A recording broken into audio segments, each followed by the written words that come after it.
ইলিয়াস আলী গুম হয়েছে, ইলিয়াসের বউ কিন্তু গুম অধ্যাদেশ বাতিলের সমর্থন করে দিছে। এটা দুঃখ না? প্রধানকে বলছে যে এই স্লোগান দিও না, অমুক দিও না, তমক দিও না, কিন্তু ফ্ল্যাটারিং তো ঠিকই করতেছে, তেল তো ঠিকই দিচ্ছে।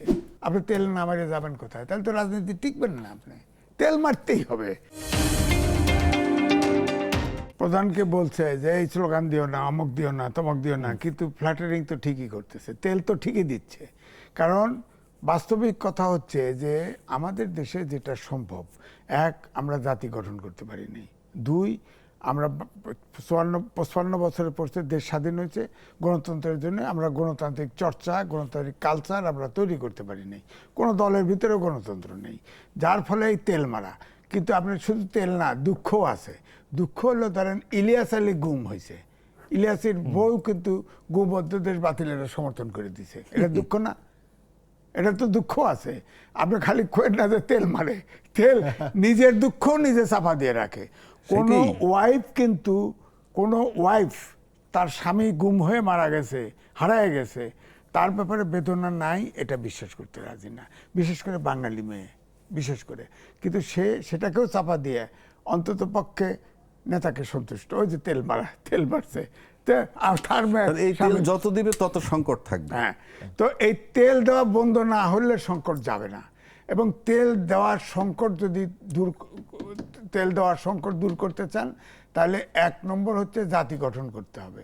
আমরা পারি নাই। জাতি গঠন কেমন করে দেখেন, আপনি তো ইউনিভার্সিটি শিক্ষক, আপনি দেখেন আপনার আমাদের দেশে ইংরেজি, বাংলা, বাংলার ইংরেজি অমক টমক মিলে 12 প্রকার শিক্ষা ব্যবস্থা আছে, 12 প্রকার, এবং সব জায়গায় মাস্টার ডিগ্রি দেওয়া হয়।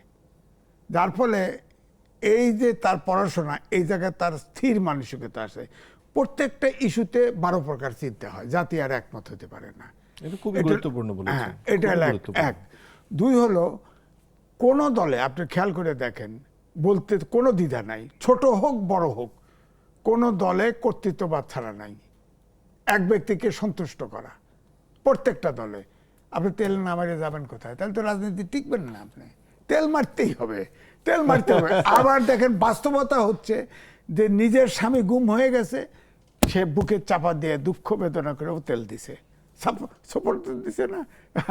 জামাত ইসলাম ভাবছে যে একটা ইস্যুতে তারা বয়কট করে নাই, এনসিপি বয়কট করে ফেলছে। যেটাতে যে তেল বাড়ার কথা। ধরেন যে দলীয় বিবেচনায় তো বিভিন্ন নিয়োগ হচ্ছে, সেখানে শিক্ষকরা যুক্ত হচ্ছেন না, দেখতে হচ্ছে। এগুলো তো তেলের অংশ না, তেলের অংশ না। এটা দুইটা বলি আমি, 2 রকম আছে এটার ব্যাখ্যা। একটা হচ্ছে ধরেন অন্তর্বর্তীকালীন সরকার, আওয়ামী লীগের সময় ছিল, কারো বিরুদ্ধে যদি ফৌজদারি অপরাধ হয়, তাতে চার্জশিট হলে যে কোনো লোকাল গভর্নমেন্ট, স্থানীয় সরকার নির্বাচনে মেয়র, কমিশনার তাকে স্যাক করতে পারত। অন্তর্বর্তীকালীন সরকারের সময় এসে বলল যে না, তাদের কাছে মন হলো যে তাক দিয়ে চলতেছে না, সে বাদ। যার ফলে সারা বাংলাদেশের সব লোকাল গভর্নমেন্টের মেয়র, চেয়ারম্যান সব খালাস, কুল্লে খালাস হয়ে গেল।